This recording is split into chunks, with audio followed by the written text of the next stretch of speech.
Seguimos con más Noticias 24. La ministra del Trabajo, Janet Jara, rayó la cancha y descartó que los empleadores puedan sumar tiempo a la hora de colación de los trabajadores o subdividir la reducción en minutos diarios para así cumplir con la jornada laboral de 45-44 horas que comienza el 26 de abril. Para aclarar dudas que están justamente sobre la implementación de esta ley de 40 horas, estamos en contacto con el profesor de Derecho del Trabajo de la Universidad de Chile, Luis Lizama. Luis, gracias por acompañarnos. ¿Qué tal? Gusto saludarle.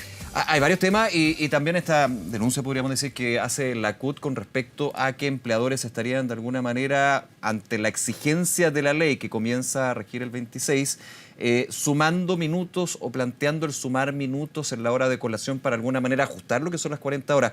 Te hago la pregunta bien directa, digamos, ¿esto se puede, se habilita dentro de la norma o la interpretación de la ley, por ejemplo? No, definitivamente no. La ley que reduce la jornada laboral contempla como principio que hay una reducción de la jornada que es progresiva en un curso de 5 años, comienza el viernes próximo, pero efectivamente es una reducción de la jornada laboral sin que el trabajador pueda ver afectada su remuneración. O sea, el punto es, se reduce la jornada de trabajo, pero el trabajador va a mantener su salario que recibía por trabajar más horas. Ese es el principio que está detrás. Claro. Y lo referido, digamos, a la posibilidad de que el empleador, entre comillas, compense la reducción con un aumento del tiempo de descanso para colación, la verdad es que la ley no lo permite. Salvo que hubiera indudablemente acuerdo con los trabajadores, pero yo me temo que el sentido de la ley es otro, no es reducir la jornada sin afectar remuneraciones y en consecuencia lo que el empleador debe hacer es rebajar en 1 hora la jornada semanal de los trabajadores. Importante un punto ahí, la hora de colación, ¿cómo se ve dentro del marco general del horario de trabajo de un trabajador o una trabajadora? El tiempo del caso para colación, conforme a nuestro código laboral, es de cargo del trabajador. Esto es un tiempo de descanso que la ley contempla que debe ser de mínimo media hora y que es un tiempo de descanso que es de cargo del trabajador. Esto es un tiempo de descanso que no es remunerado. El empleador no compensa este tiempo de descanso destinado a la colación y que tiene por objeto básicamente interrumpir la jornada, partirla en dos para que el trabajador que tiene una jornada única tenga la posibilidad de descansar, reponer energía y seguir trabajando el resto de la jornada. Ahora, claro, la ley contempla en una norma transitoria que en aquellas empresas en las cuales el tiempo para colación forma parte de la jornada de trabajo, o sea, que sería un acuerdo adoptado entre el trabajador y el empleador. O sea, en principio, el tiempo de descanso para colación es de cargo del trabajador. No forma parte de la jornada de trabajo, en principio. Pero si las partes hubieran acordado algo distinto y, por ejemplo, las partes hubieran convenido en forma colectiva e individual que el tiempo de descanso forma parte de la colación, la ley establece que en ese caso en particular la adecuación debiera ser también convenida entre el sindicato y el trabajador con sus respectivos empleadores. Claro, siempre tiene que haber un acuerdo entre las partes de acá y tiene que estar estipulado y escrito, por ejemplo, en el contrato colectivo. Definitivamente. O sea, definitivamente en esta materia no es posible que el empleador pueda, de un modo unilateral, extender el tiempo de colación de los trabajadores sin que efectivamente haya sido convenido. O sea, de hecho, digamos, una estipulación mínima del contrato de trabajo es que debe establecerse en el respectivo contrato de cada trabajo cuánto dura la jornada laboral y cómo se distribuye tanto en el día como en la semana. Y evidentemente que también habrá que contemplar el horario destinado para colación y las partes podrán convenir que, a diferencia de lo que establece la ley, que el tiempo de descanso es de cargo del trabajador, pueda ahora ser de cargo de la empresa y en consecuencia formar parte de la jornada laboral.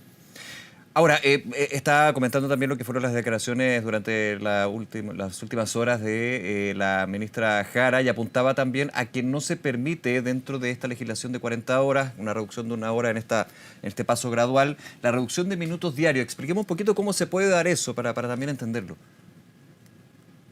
Bueno, lo que la ley contempla es una reducción de la jornada de trabajo de 45 horas que parte el viernes 26 de abril y se reduce la jornada a 44 horas. Claro. Luego, en abril del año 2026 se reduce a 42 para terminar el año 2028 en una jornada de trabajo de 40 horas.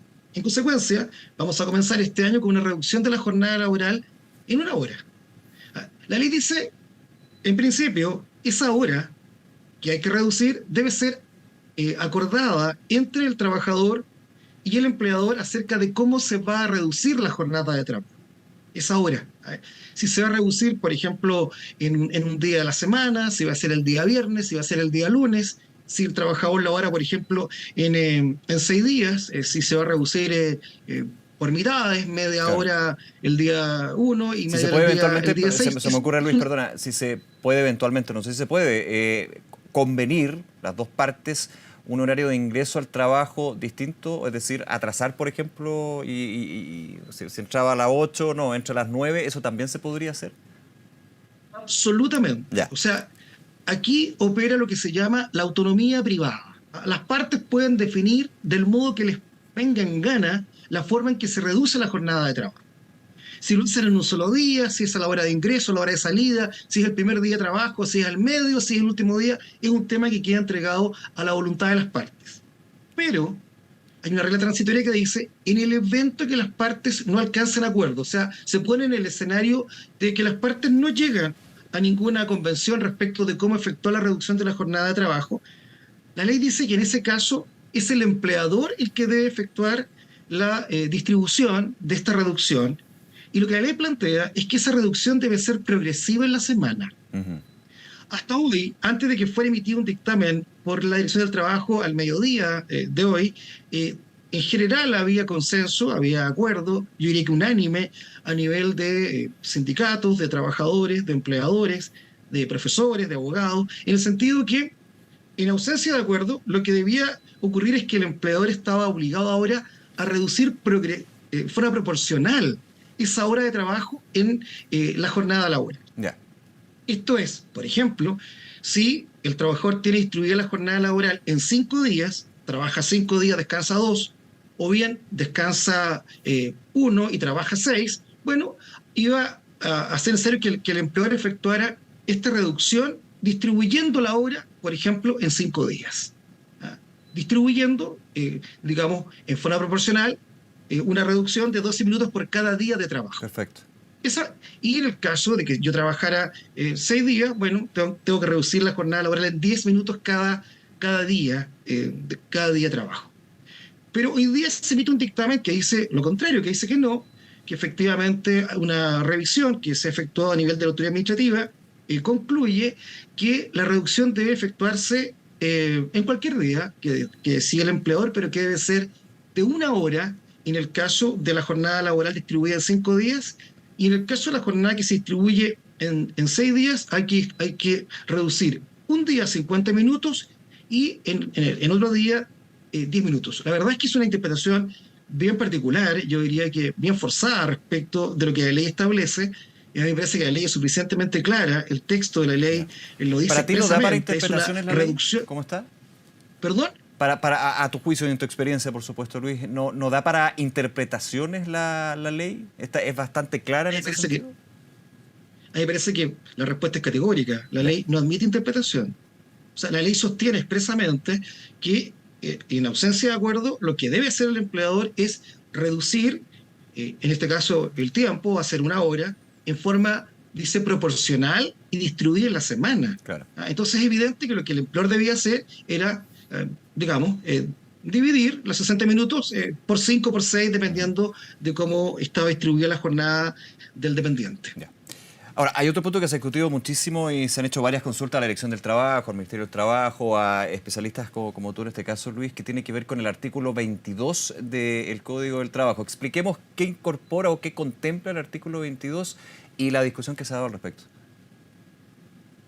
El artículo 22 del segundo inciso contempla una regla que es excepcional. O sea, la regla general es que todos los trabajadores que laboran en Chile deben tener una jornada de trabajo, Ya. una jornada pactada en su respectivo contrato y que además debe estar establecida cuánto dura y cómo se distribuye en forma diaria y en forma semanal. Contemplando el Un horario marcar la hora laboral de ingreso y la establecido. hora de salida. Así es, esa es la regla general. Sí. Hay una excepción que contempla el artículo 22 en el segundo inciso que dice hay trabajadores que por ciertas, digamos, circunstancias están en el fondo eximidos del límite de jornada y en consecuencia son trabajadores que no deben pactar una jornada de trabajo con su empleador y en consecuencia el empleador tampoco debe controlar la jornada laboral. Cuando tengo jornada de trabajo, la consecuencia inmediata es que el empleador la debe controlar. El empleador debe establecer un sistema de control que será un libro de asistencia, un sistema de reloj control, un sistema de banda magnética, para que el trabajador diga, mire, yo hoy día ingresé a las 9 de la mañana, que era mi hora de ingreso, y me retiré a las 18 horas, que era mi hora de salida, y marqué además, no sé, la colación entre las 13 y las 13:30 horas, por ejemplo. Ahí queda registrado.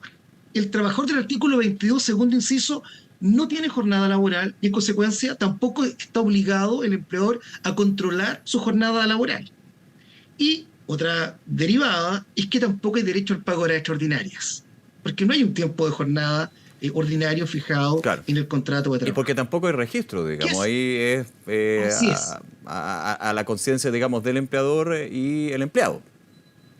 Así es. O sea, no hay jornada, no hay registro, no hay horas extraordinarias. Claro. Esa sería como la conclusión.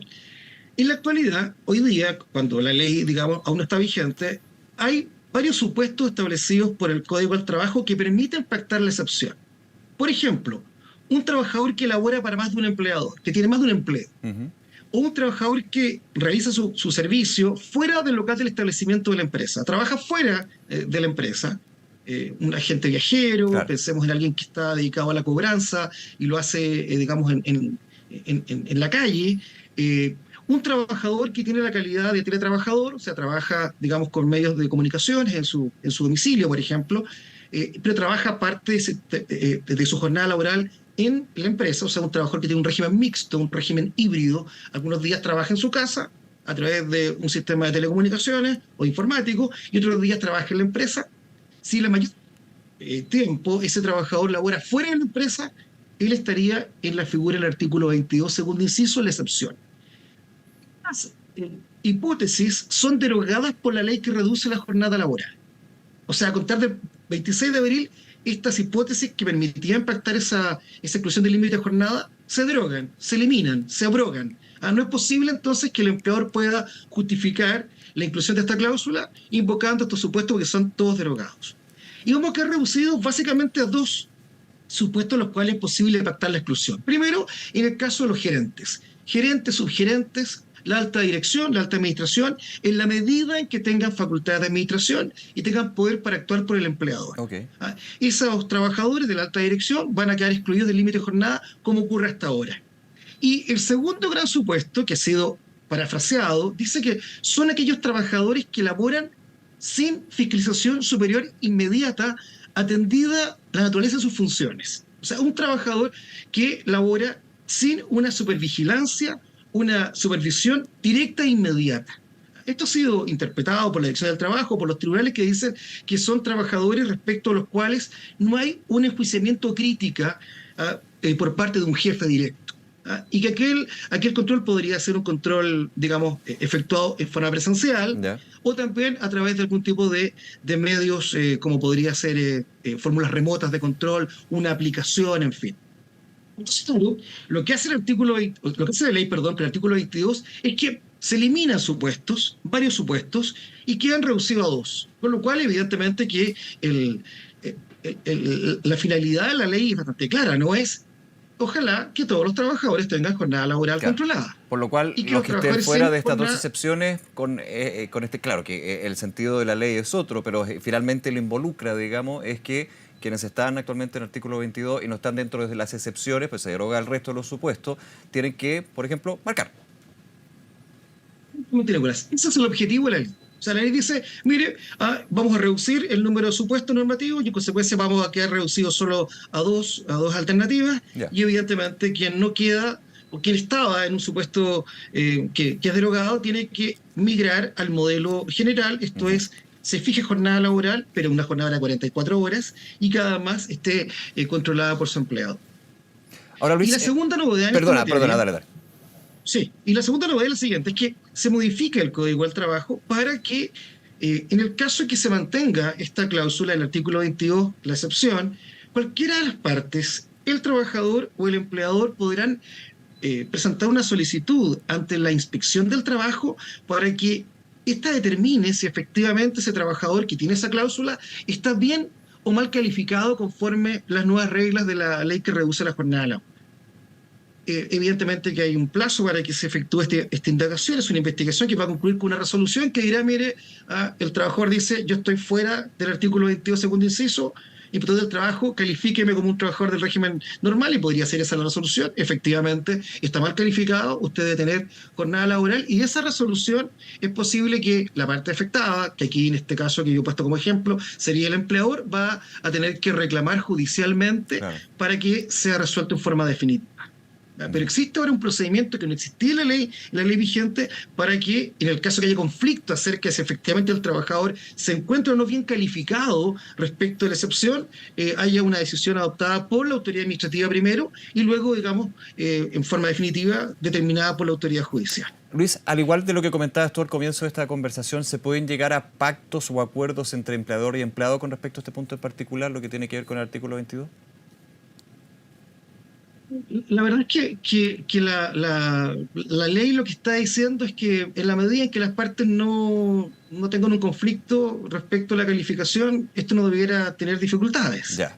Porque lo que está planteando justamente es que cuando se mantiene una condición que alguna de las partes considera que no corresponde, que podría ser en este caso el trabajador probablemente, va a presentar un reclamo diciendo, parece ser que estoy mal calificado, indague, investigue y determine si efectivamente esta cláusula incorporada a mi contrato está o no ajustada a la ley laboral chilena.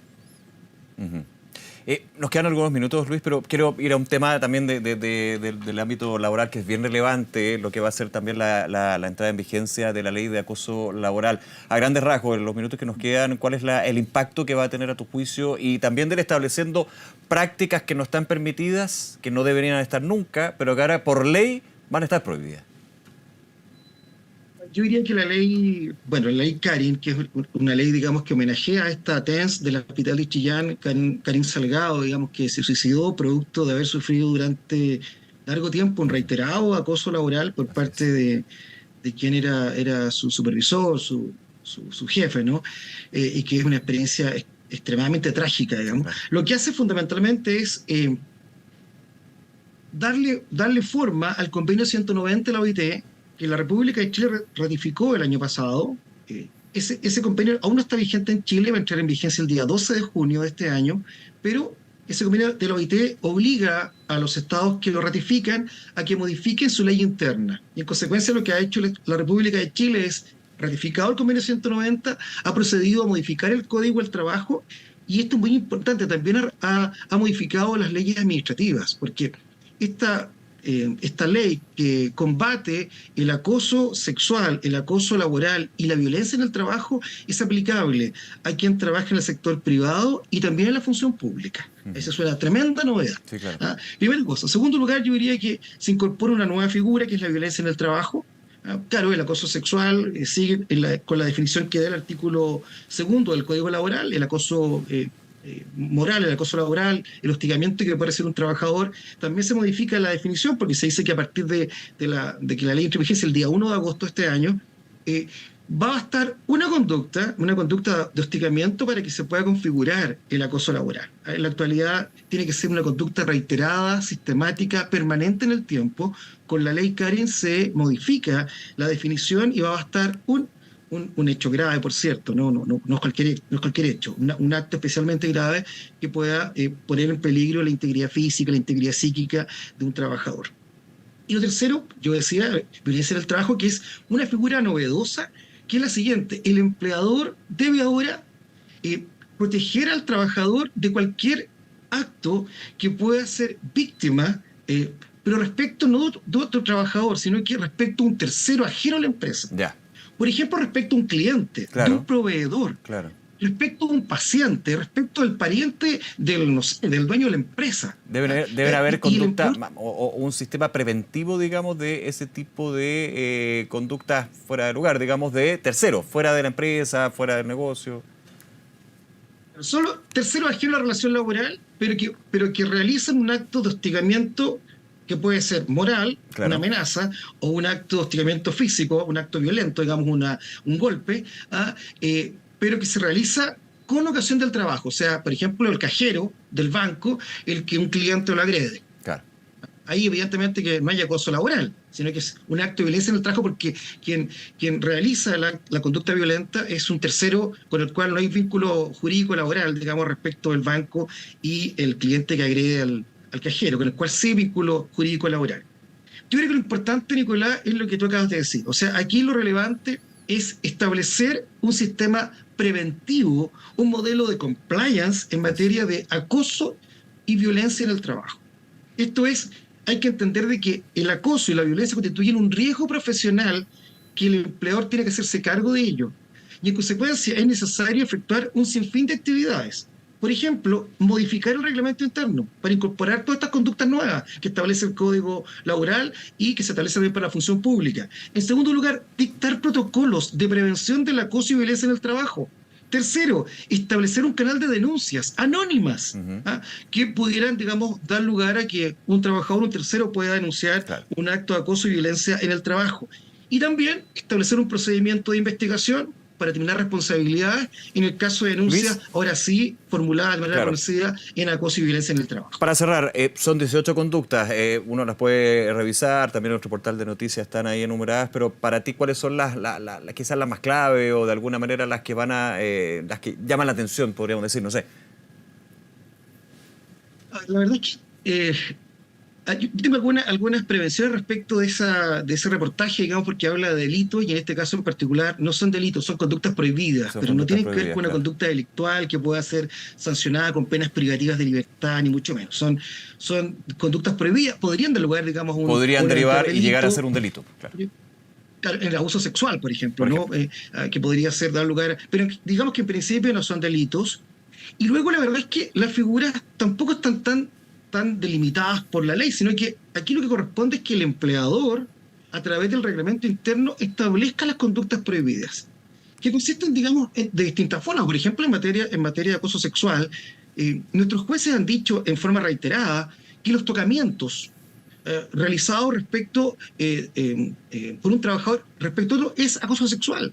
Si uno lee la definición de acoso sexual, es requerimiento de carácter sexual del subordinado, que es decirle, mire, usted quiere ser promovido o promovida dentro de la empresa, pues bien, hágame tal favor sexual. Esa sería la figura que está prevista en el Código del Trabajo, así está definida el acoso sexual, y sin embargo, los jueces han dicho también los tocamientos o el acoso ambiental, o sea, que el empleador permita que hayan, digamos, un ambiente sexualizado, erotizado, también constituye una falta grave. Y la ley además permite lo siguiente, porque dice, entre otras conductas, o sea, obliga a que el empleador también regule el ciberacoso, el acoso que se puede producir a través de, por ejemplo, WhatsApp, o el acoso en razón de género, este acoso sexista, ¿no? Esto de decir, mire, por ejemplo, las mujeres, ¿por qué están trabajando acá? De estar cuidando niños en su hogar. O bueno, todos sabemos que las mujeres efectivamente, como tienen que hacerse cargo del cuidado de sus hijos, digamos, tienen menores posibilidades de promoción. Bueno, yo diría que el desafío es enorme para las empresas porque las figuras no están acotadas y en consecuencia podrían ser bastante más que 18, creo yo. Claro, podría ir en platos. Luis Lizama, muchísimas gracias por las preguntas, las dudas, evidentemente, de estos dos temas. 40 horas también la ley de acoso laboral, muy relevantes también para todos los trabajadores y trabajadoras, también para los empleadores en estos términos. Muchísimas gracias nuevamente, Luis. De nada, encantado, Nicolás. Muy amable a ustedes. Luego. Muchas gracias, chao. Bien, y terminó la reunión de